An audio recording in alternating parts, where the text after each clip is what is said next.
que se usa habitualmente para cirugías de traumatología y ortopedia, en las que se va a operar el miembro, donde se exsanguina, y es bárbaro para los traumatólogos o para el servicio que lo use, ya que disminuye la pérdida sanguínea, se visualizan mucho mejor las estructuras anatómicas y provee buenas condiciones para el campo quirúrgico. Pero para nosotros no es tan bueno, ya que genera alteraciones fisiológicas que van a traer implicancias de importancia para nosotros. Una de ellas es el tema de la isquemia-reperfusión del inflado y desinflado del manguito. Bueno, esto es un artículo de revisión del 2001 de la revista Anestesia, donde habla de las consecuencias fisiopatológicas y las implicancias a nivel anestésico que tiene dicho manguito. El manguito va a dar efectos sistémicos que mayormente están dados por el inflado y el desinflado y van a repercutir a nivel cardiovascular. Cuando se infla el manguito se genera un aumento del volumen sanguíneo y un aumento de la resistencia vascular sistémica que no traería inconveniente en la medida en que el paciente sea un paciente sano. Si es un paciente que no soporta una sobrecarga de volumen, le va a traer complicaciones. Pero por lo general es algo transitorio que no trae mayores dificultades. Asimismo, cuando se desinfla el manguito, sucede todo lo contrario, disminuye el volumen sanguíneo circulante y hay una disminución de la resistencia vascular sistémica, no solo por el aflojar el manguito, sino porque encima, posterior a la isquemia, se genera una hiperemia reactiva, que lo que hace es el aumento de sangre hacia el sitio que se estaba operando, del miembro isquémico. A nivel respiratorio lo que vamos a tener es un aumento del end-tidal de dióxido de carbono que va a estar dado, por un lado, por la sangre venosa que viene isquémica del sitio donde se desinfla el manguito, que hubo un aumento de dióxido por el metabolismo, y por otro lado, como habíamos visto, aumenta el volumen circulante y todo, hay un aumento también del gasto cardíaco, lo que va a hacer que más dióxido llegue hacia el sistema respiratorio. Es un aumento muy brusco y muy importante de dióxido de carbono, por lo cual nosotros podríamos suplir ese aumento de dióxido de carbono aumentando la ventilación minuto. Si uno aumenta la ventilación minuto durante 5 minutos, ya podría generar un cambio en los aumentos bruscos de dióxido de carbono. A nivel cerebral pasa exactamente lo mismo, el aumento brusco del dióxido de carbono lo que hace es genera un rápido aumento del 50% de la velocidad del flujo sanguíneo cerebral. Y esto va a ser importante más que nada en aquellos pacientes en los que tengan alguna alteración a nivel del cerebro o algo, porque aumenta bruscamente la presión intracraneana. De nuevo, lo que podemos hacer para evitar este aumento del volumen, de la velocidad del flujo sanguíneo cerebral, es hiperventilar al paciente para poder mantener la normocapnia y no generar una vasodilatación reactiva. A nivel hematológico, por un lado lo que pasa es que con el inflado del manguito y por otro lado por el dolor que genera a veces el manguito de la cirugía, lo que se provoca es un estado hipercoagulable. ¿Sí? Se activan las plaquetas y con ello la cascada mientras esté insuflado el manguito y mientras el paciente libere catecolaminas. Posteriormente, al desinflar el manguito, se ve todo lo contrario, como el miembro estaba como sin flujo ni nada, se genera un estado trombolítico que es transitorio y dura aproximadamente 30 minutos. Esto sería porque también una vez que se libera el manguito, uno ve un aumento de la pérdida sanguínea en el miembro exsanguinado. A nivel temperatura, al poner el manguito, ¿qué pasa? Dejamos como que excluimos de la circulación un miembro, con lo cual la temperatura va a aumentar, ¿sí? Tiene que liberar menos, o sea, se pierde menos temperatura porque hay una zona del cuerpo que no está liberando calor. Lo mismo va a pasar cuando liberemos el manguito, que por un lado se redistribuye nuevamente la sangre hacia ese miembro y por otro lado el regreso de la sangre que viene del miembro isquémico viene fría, con lo cual va a haber una disminución de la temperatura central.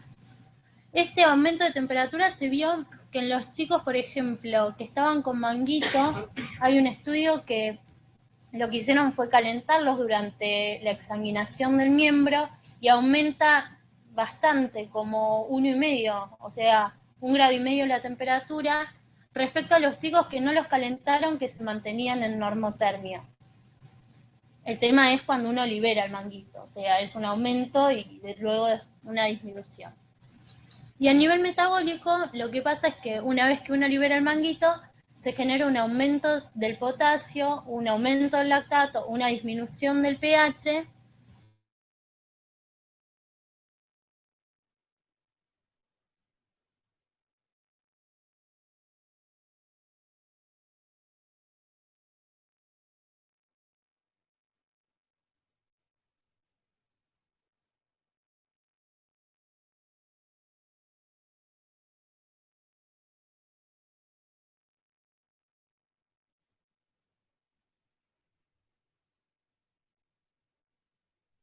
Por el manguito.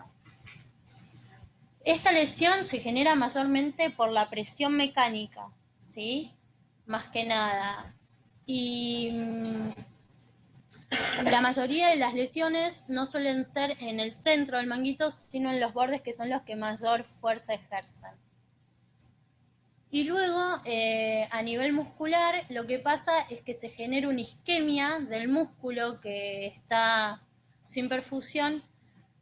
La mayoría y lo peor es debajo del manguito, porque no solo hay isquemia, sino que encima está la compresión mecánica. Pero también las alteraciones van a estar dadas a nivel distal por la isquemia, el hipoflujo, o sea, la falta de flujo, no el hipoflujo que tienen. El tema de la isquemia, acá, bueno, después vamos a ver, pero acá cuando el músculo está isquémico,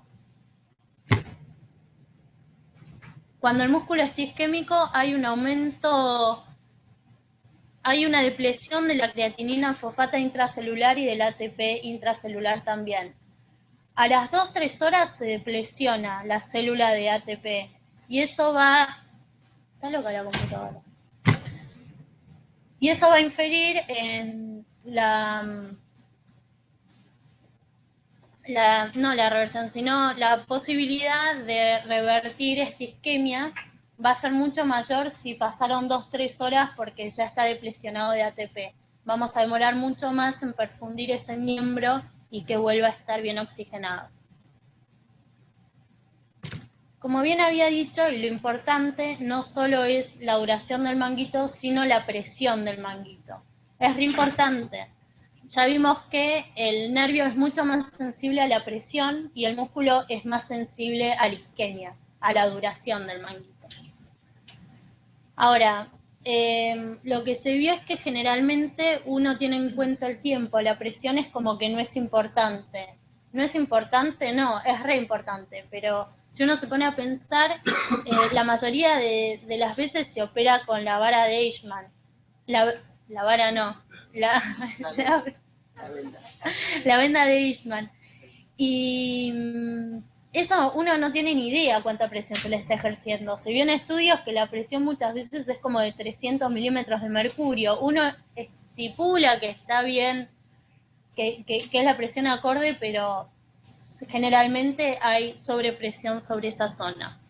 Así que a tener en cuenta que la presión es re importante más allá del tiempo. Hay un dolor por torniquete. El dolor por torniquete se ve que más o menos entre los 30 y los 60 minutos de la colocación de un manguito empieza a aumentar la frecuencia cardíaca y la presión arterial. Este aumento de la frecuencia cardíaca y la presión arterial, ¿uno qué hace? Lo mete más en plano al paciente porque cree que se está yendo de plano, o le mete más analgesia creyendo que le está doliendo. Es un aumento de la frecuencia y de la presión que es refractario a esos cambios. La verdad que uno, por más que le aumente la analgesia o el plano o le profundice la anestesia, no va a conseguir que esta taquicardia y esta presión arterial disminuyan. Y esto está dado por un mecanismo, o sea, serían las fibras C de conducción lenta mielínicas las que estarían mediando este dolor por el torniquete. Luego de 30 minutos aproximadamente de presión, lo que pasa es que se comprimen las fibras A delta, que son las fibras que normalmente inhiben a las fibras C. Entonces, al estar inhibidas, o sea, bloqueadas las fibras A delta, hay como una desinhibición de estas fibras C que propagan el estímulo doloroso. Y esto, por más que uno tenga tenga un nivel adecuado de anestesia y todo, se va a seguir viendo. No va a cesar. A nivel de las drogas, la administración de fármacos va a estar influenciada, depende del momento en que uno le administre las drogas. Si uno la administración de drogas la hace antes de que se infle el manguito, una vez que se infla el manguito, en ese territorio isquémico, o sea, exsanguinado, va a haber un secuestro de fármaco que posteriormente, al desinflar el manguito, se va a liberar nuevamente a la circulación sanguínea, aumentando los niveles plasmáticos. En cambio, al uno hacer drogas luego de haber inflado el manguito, lo que tiene que tener en cuenta es que el volumen de distribución de ese paciente está disminuido. No es una gran cantidad a lo mejor, pero tiene que tenerlo en cuenta porque hay un aumento del pico plasmático.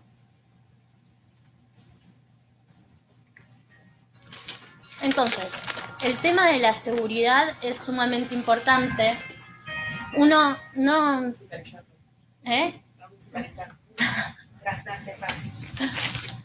Uno debe tener en cuenta las medidas de seguridad. Por ejemplo, en los artículos en ninguno habla de usar la venda de Eichmann, está contraindicada, deberían ser todos manguitos neumáticos. En este hospital no se usan los manguitos neumáticos, al menos yo he visto las cirugías de traumato con la venda. Me parece que no hay pediátrico. Sí, hay. Manguito neumático pediátrico hay, sí. Es raro que no tenga este hospital con la cantidad de cirugías de traumatología que se hacen. Es como una condición casi básica que sea un manguito neumático. El manguito neumático debería estar correctamente mantenido y calibrado. Se deberían controlar absolutamente todas las tubuladuras, las conexiones, que no tengan ningún tipo de falla o que estén rotas, algo. Debería haber un monitoreo continuo del manómetro. Uno debería controlar la presión que uno le ejerce. Tiene que tener un tamaño apropiado al miembro y estar bien posicionado. Después la protección debajo de la piel del manguito también es importante, no solo colocar el manguito adecuadamente, sino proteger la piel por debajo. Deberíamos alertar sobre el tiempo y los intervalos, ahora vamos a ver. Y re importante para nosotros establecer un registro de la localización del manguito, el tiempo, la presión y el número de torniquetes, porque muchas veces se suelen poner 2 torniquetes para cuando uno, o sea, se afloja uno y se deja el otro como para generar una reperfusión. Ahora, respecto al tiempo, se vio que el tiempo seguro de manguito es hasta 1 hora. Hasta 1 hora no hay ningún problema. Se puede llegar a extender hasta 2 horas con un margen de seguridad. Pero lo que recomiendan es que cada hora uno libere por 10 minutos el manguito, se genere una reperfusión del miembro y luego se vuelva a generar la presión, el insuflado del manguito. O sea que horariamente deberíamos desinflar y volver a inflar. Durante 10 minutos dejar que reperfunda. Eso sería suficiente como para poder evitar la isquemia reperfusión. Luego, la presión debería ser la menor posible. Lo que uno debería hacer, se podría hacer es inflar el manguito, ver cuando uno ya deja de detectar pulso en el paciente y en base a eso inflar el manguito neumático entre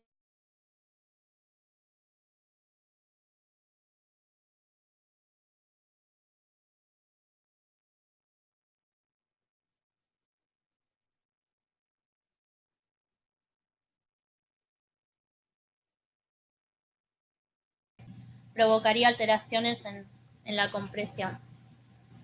El manguito debería estar lo más distal posible, lo más cerca del sitio quirúrgico que se pueda. Si uno lo pone, por ejemplo, en la pierna, tiene que tener en cuenta de ponerlo por debajo, no generando una alteración del peroneo o algo así. Pero bueno, y el contorno del manguito debería ser lo más parecido al contorno del miembro.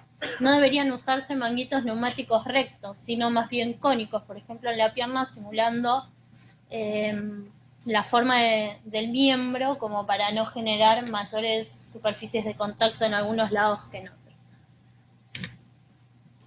Y respecto al tema de la isquemia-reperfusión, que es lo que nos compete bastante a nosotros, muchas veces hay isquemia-reperfusión y hay manifestaciones clínicas posteriores.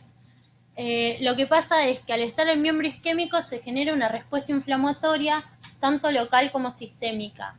Esta respuesta inflamatoria genera una disfunción microvascular con cambios moleculares y bioquímicos y un daño oxidativo por radicales libres de oxígeno que se van a ver luego de reperfundir ese miembro.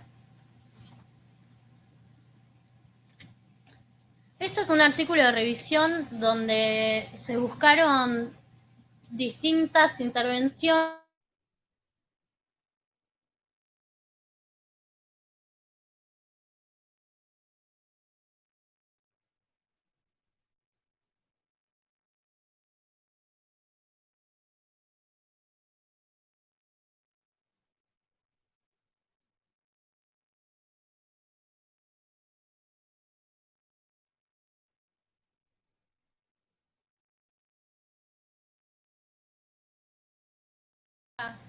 se evaluó el propofol, la ketamina y la dexmedetomidina.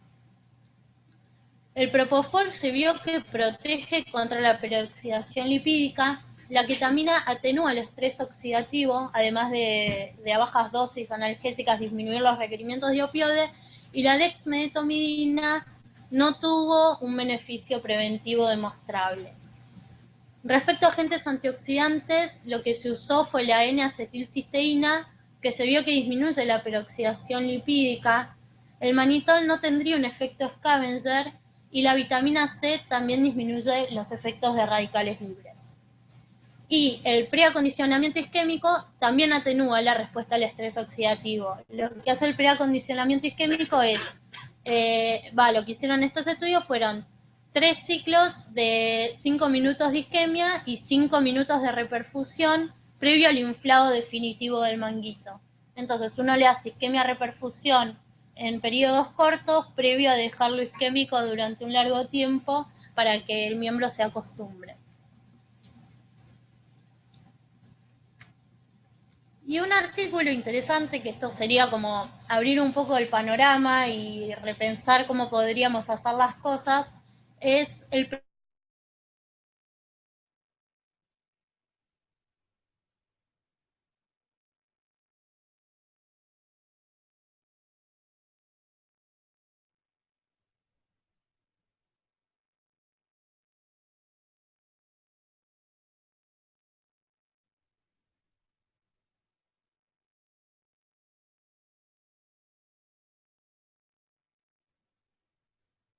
oxidante.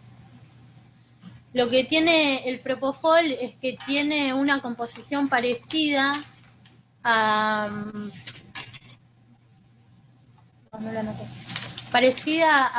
scavengers incluso endógenos del cuerpo como la vitamina C. En la composición química tiene similitudes que harían disminuir el estrés oxidativo.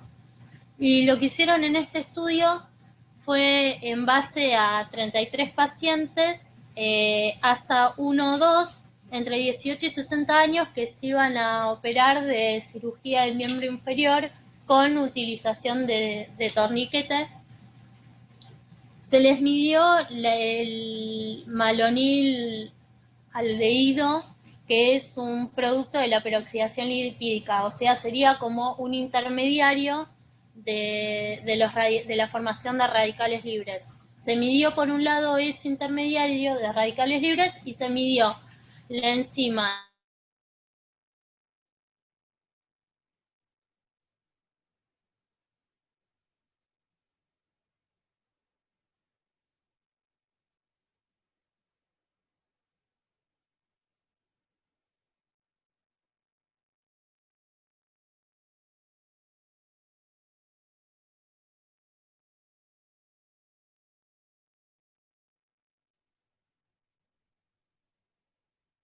que se evaluó que el bloqueo había tomado bien, se les hizo un bolo inicial de 0,2 miligramos kilo de propofol y una sedación continua en 2 miligramos kilo hora, como para evaluar la repercusión. En el segundo grupo, que era el grupo de la anestesia general, lo que se hizo fue una inducción con propofol en 2 miligramos kilo y posteriormente se pasó al otano a una, se setió el dial entre 0,6 y 1%. Y el último grupo, el de TIVA, también se hizo la inducción con propofol en 2 miligramos kilo y después un mantenimiento que iba en 10, 8 y 6 miligramos kilo, bajando cada 10 minutos.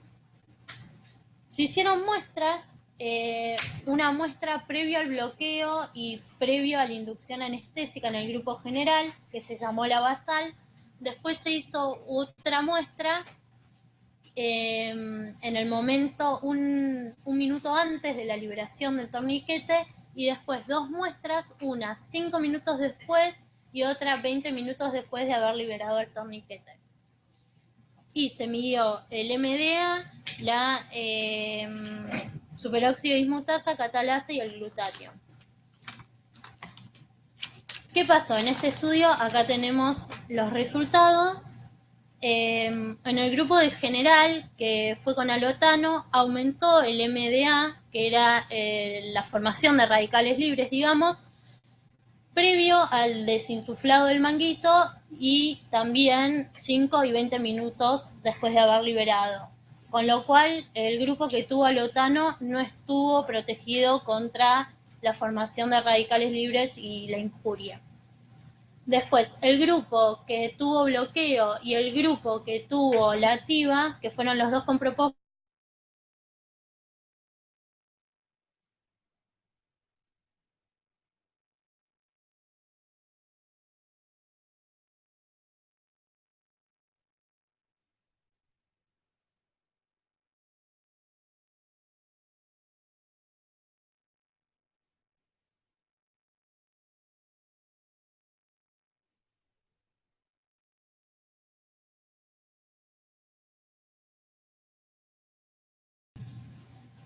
de la superóxido dismutasa y de la catalasa también, en todos los momentos, pero mayormente en el momento que más disminuyeron fue 20 minutos, acá está, general acá, acá, acá y acá, a los 5 y a los 20 minutos después de reperfundir el miembro. Y en el grupo del bloqueo subaracnoideo y de la activa hubo disminuciones también de la superóxido dismutasa y de la catalasa, pero no fueron significativas respecto a los niveles previos. Con lo cual, acá también hubo mucho mayor disminución de los antioxidantes al usar anestesia general sin propofol. Y respecto a la glutatión peroxidasa, no hubo una disminución, fue general una disminución significativa en ninguno de los grupos. Como la glutatión peroxidasa quedó bastante constante en todos los 3 grupos. Lo que podemos sacar como conclusión de este estudio es que tanto el propofol utilizado en la sedación como en la activa en infusión continua, porque en el otro grupo también se usó propofol, pero solo en la inducción y no se vieron disminuciones significativas ni de la formación de radicales libres ni la no disminución de las enzimas antioxidantes. Sería el propofol utilizado en infusiones continuas, ayudaría como agente antioxidante. Podría ser una terapia posible para todos aquellos casos donde haya un mecanismo de isquemia-reperfusión. ¿Y por qué en infusión continua? Porque la infusión continua, aparentemente, uno comienza con la infusión, una vez que uno le pone el torniquete al paciente, el propo quedaría como acantonado, como que se pega en las membranas y ya estaría haciendo efecto sobre la peroxidación lipídica, o sea, previniendo todo, que cuando uno suelta, ya está actuando y no dejaría la formación de radicales libres y como que estimularía también la liberación de las enzimas antioxidantes, digamos, del mismo organismo. Y después hay otro estudio que también es del 2007 el estudio, pero está hecho en niños. Son niños, también es parecido, son 45 pacientes ASA 1-2, entre 8 y 17 años, que también iban a ser sometidos a cirugía electiva de miembro inferior con torniquete. Y a eso se los dividió en 3 grupos.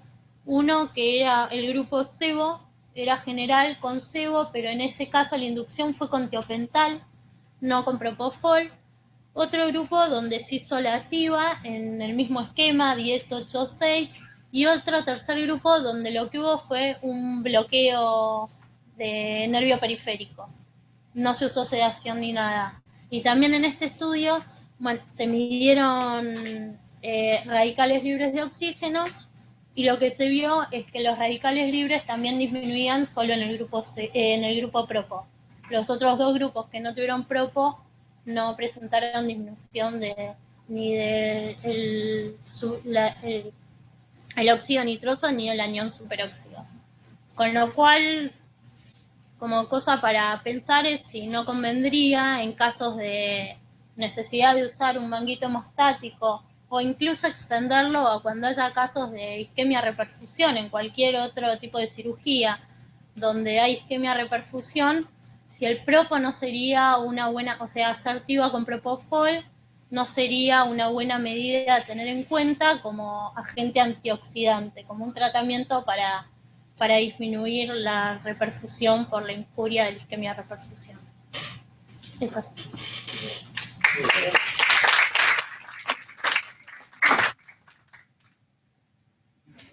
¿Alguna pregunta? ¿Preguntas? Bueno, algunas condiciones hay que ver también, hay que estudiar porque en los mecanismos de isquemia reperfusión, una de las cosas que por ahí favorecería el recondicionamiento es la anestesia inhalatoria. Hay trabajos sobre SEU y sobre el curano, también que están hechos para cirugía cardíaca o para otras isquemias de reperfusión, como por ejemplo trasplantes de órganos. Así que habría que ver un poco por ese lado, porque acá hay quizás un poco de trabajo que estén validando.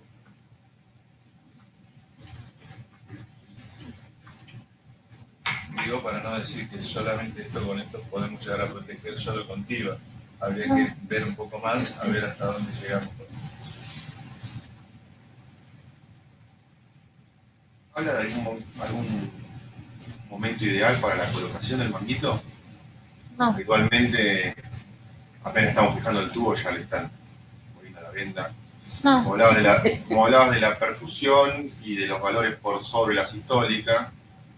Vos decís que como que caiga con la inducción, claro, y tomes uno trabaja con una sistólica, el paciente está despierto y uno trabaja mentalmente sobre eso y post-inducción no es el mismo valor. Sí. O sea, buscar un momento de estabilidad hemodinámica y el paciente en plano para colocar el manguito y a partir de ahí manejar siempre ese valor. Eso sería ideal, pero la verdad que no dice luego de tantos minutos posteriores a la inducción debería uno evaluarlo.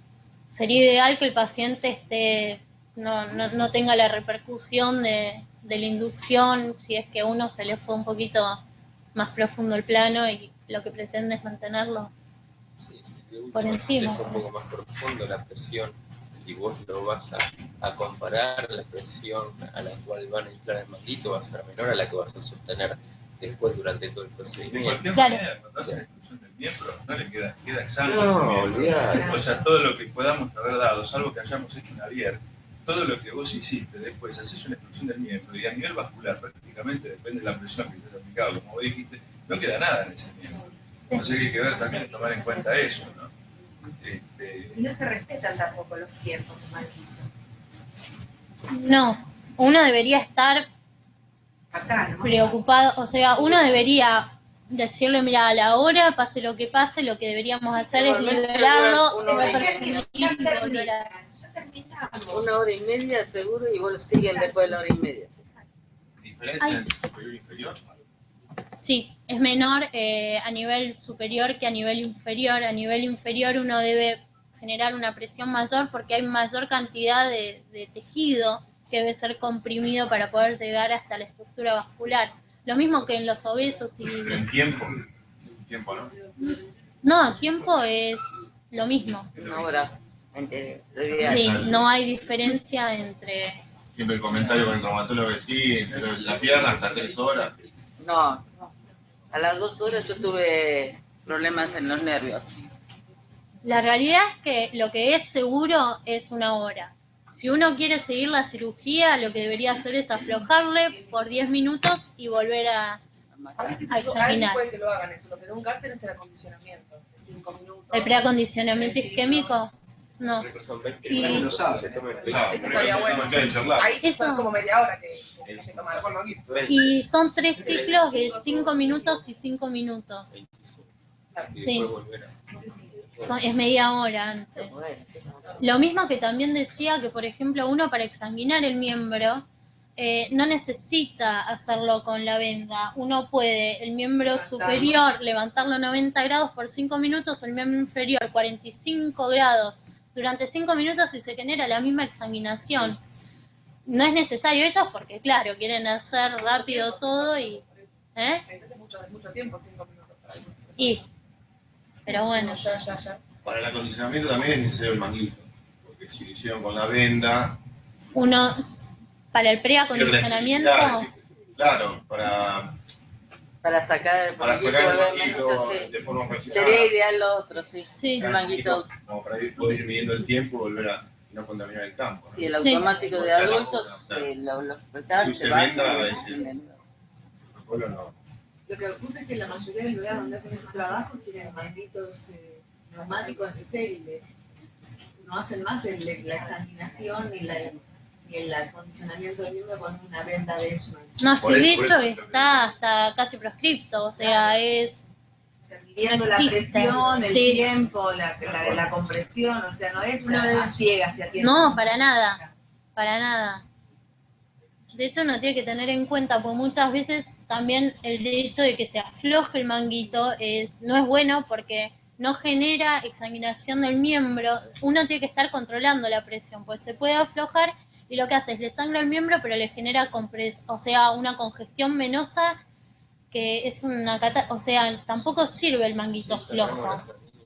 La rémora sanguínea no beneficia en nada tampoco, con lo cual uno debe tener la presión. Es ideal controlar el manguito neumático y que esté apenas por sobre el valor de oclusión arterial, no necesariamente excederse por el tema de los daños que genera. Pero la realidad es que uno tendría que ser un poco más exigente y manejar estas situaciones. No podés delegárselo al traumatólogo que se pone a operar y pierde. ¿Cómo? No hablen fuerte porque no sé si nos están escuchando. Que vos no podés delegar una situación tan importante, el es lo instrumento mismo para que los tomar tiempo. decúbitos. El responsable es uno. Pero el médico también, el cirujano también No, está bien, responsable pero el como cirujano. vos. Pero está No lo voy a muy decir bien la al cirugía, cirujano, pero vos decís el cuando cirujano ya pasó pierde una noción hora. del tiempo. Pierde noción del Pero tiempo. nosotros tenemos un reloj que se mide, Adrián, y a veces Bueno, los pero por eso cirujanos tenemos que estar preguntan. nosotros atrás de eso. ¿Cómo? Sí, Y si no le gusta, no le gusta, pero la realidad es que si vos vas Es con... que algunos se niegan a sacar el manguito. y por eso hay que documentar todo. Vos no podés meterte en el campo y sacarlo, porque ni siquiera es manguito. De última se lo Claro, es desinflás, una está venda. todo bien, pero es una venda, no podés meter la mano y sacarla. Y uno documenta.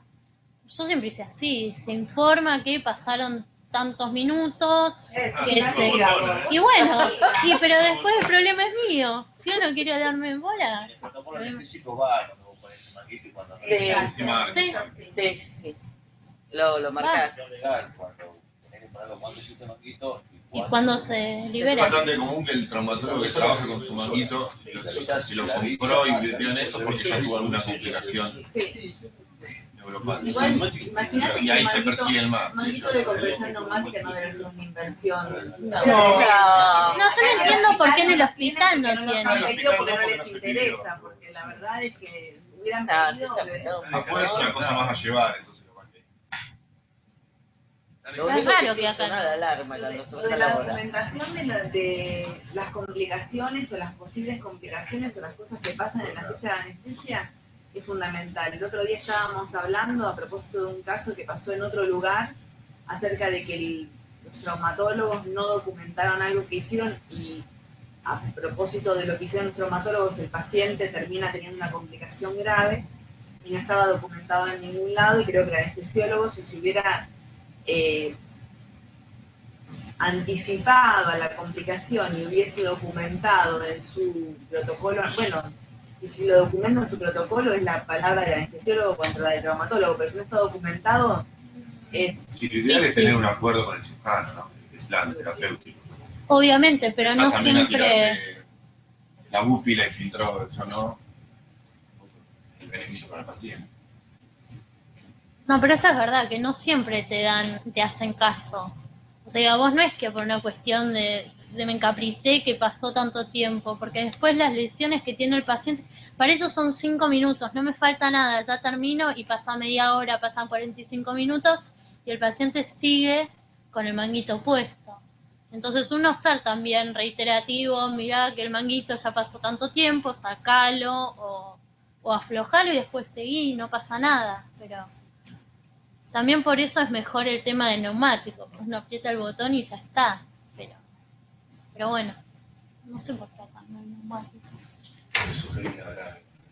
No tengo ni idea. Sí, pero dice que se llena el campo. ¿Alguna de pregunta? sangre. Porque si no damos por finalizado. Ninguna.